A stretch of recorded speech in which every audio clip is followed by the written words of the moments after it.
16-26 médias. Apprendre Transmettre. et construire.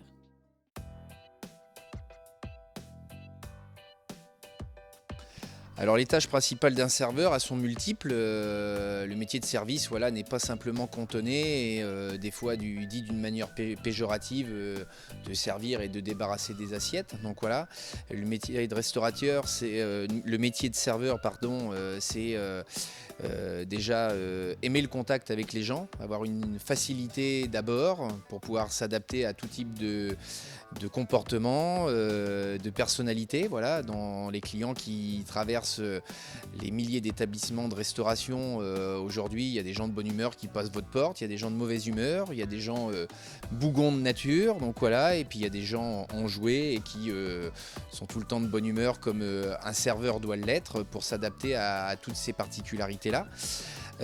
À côté de ça, bien sûr, il faut qu'il ait des qualités d'anticipation, de savoir bien s'organiser dans son rang. On divise un restaurant en plusieurs secteurs pour pouvoir donner des tâches à différents serveurs en fonction de la capacité d'un restaurant.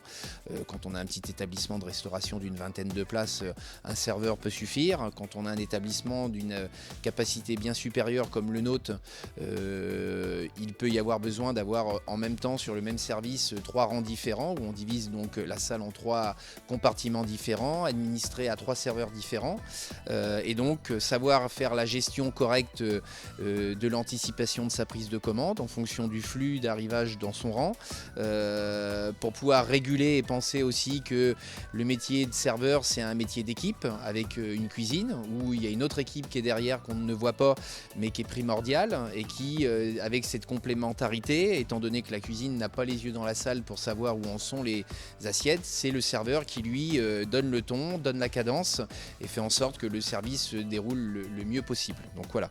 Après, un serveur doit connaître les règles de base élémentaires. Ça veut dire ne jamais oublier de mettre du pain, de l'eau sur la table, débarrasser au fur et à mesure sa table pour éviter qu'au final le client se retrouve encombré avec de multiples verres sur une table qui ne sont pas agréables pendant son repas quand on prend un apéritif et d'avoir encore le verre en fin de service. Donc voilà, c'est plein de choses qui peuvent paraître des fois compliquées quand on l'explique, mais qui sont vraiment élémentaires et qui sont des règles de vie qu'on peut s'accorder de la même manière chez nous quand on invite des gens. Entre guillemets, on a un peu ce savoir de faire en sorte que la table soit le plus agréable pour les gens.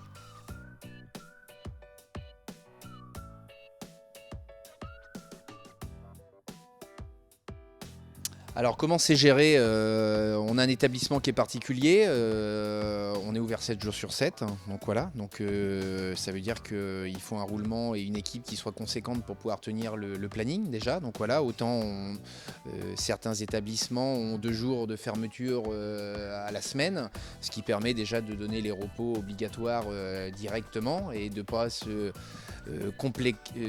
d'augmenter la complexité de l'organisation des plannings. C'est pas le cas chez nous, étant donné que, comme je vous l'ai dit, on est ouvert 7 jours sur 7, donc il me faut une équipe qui soit complémentaire, aussi bien en cuisine pour pouvoir faire le roulement et donner les repos en fonction des différents contrats de travail et des différents temps donnés sur les contrats. Et pour la salle, c'est la même chose. Et puis bien sûr, gérer en fonction des périodes de l'année. Par exemple, on vient de rentrer cette semaine dans la période où les différentes zones de scolarité et de vacances étaient terminées. Donc bien sûr, ça se ressent sur l'activité professionnelle où il y a beaucoup moins de flux de personnes qui sont dans la région et donc ça diminue notre activité professionnelle. Et donc je sais qu'au final, l'effectif moyen sur une journée est moins important que quand on vient de traverser 5 semaines de vacances, même si c'est pas forcément la zone géographique sur laquelle l'on est. On sait très bien qu'on a des visites des pays étrangers, mais aussi de la France entière qui viennent faire passer quelques temps en Normandie pour pouvoir visiter les différentes choses que l'on a à montrer aux différentes personnes. Donc voilà.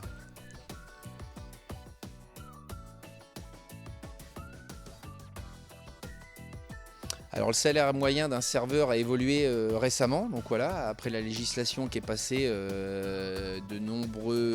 d'après de nombreux mois de discussion des différents syndicats.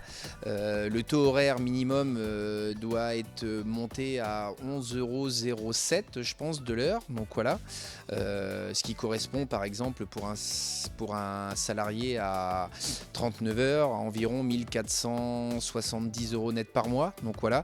Je n'ai pas le chiffre exact à 30 € près, mais voilà un peu le tarif du SMIC hôtelier, donc voilà, dans la restauration. Donc ce qui a permis malgré tout de revaloriser les salaires, donc voilà. C'est sûr que je suis du côté moi du patron, donc voilà, je suis pas salarié de mon entreprise. Cette augmentation était nécessaire pour le monde de la restauration, qui est un métier comme beaucoup d'autres aujourd'hui n'est pas forcément mis tout le temps en valeur et attractif de par les médias nationaux, mais c'est sûr qu'en parallèle de la conjoncture économique qui est assez difficile et ce qu'on vient de subir aussi, c'est sûr que cette augmentation est aussi une impact assez importante pour nous en tant que chef d'entreprise à devoir gérer cette augmentation obligatoire qui n'est pas simple aussi à devoir assimiler avec les différentes contraintes que l'on a à l'heure actuelle économiques et qui sont malgré tout très difficiles à gérer.